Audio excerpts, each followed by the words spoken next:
Okay.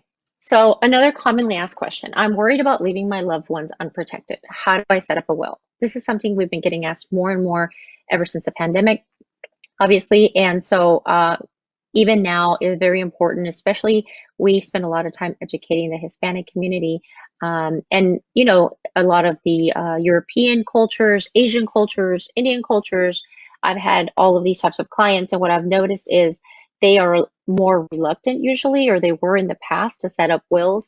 But in the United States, it's a very important process to take because if you don't leave a will, then you actually leave a lot of problems, expenses for your loved ones after your death. So this is something very common. This is something that people shouldn't be afraid to speak about because it's going to happen to all of us one day, and it's something we can help you with.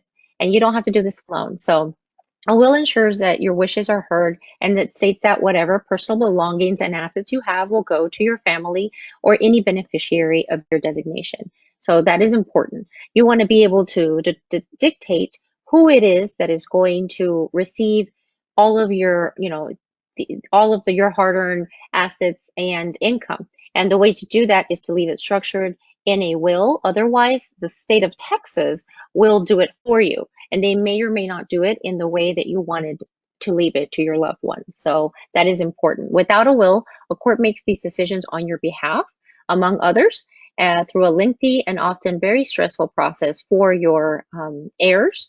This is a process called probate.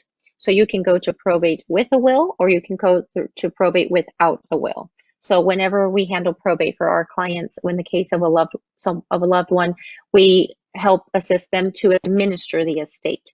Someone needs to administer your estate, usually one of your children. And the way we do it is we help them through the whole process. But it's much easier and it's much less expensive if there is a valid will. And so if you were to die suddenly without a will, you will inadvertently subject your family and loved ones to unnecessary confusion, anxiety, stress, headache, and that's the last thing they want during that difficult time. So a will at any stage in your life should do the following: appoint a guardian if you have any children that are minor under the age of 18, appoint an executor to administer your estate, or to administer your will, and spell out specifically how do you want all of your property and your assets to be distributed.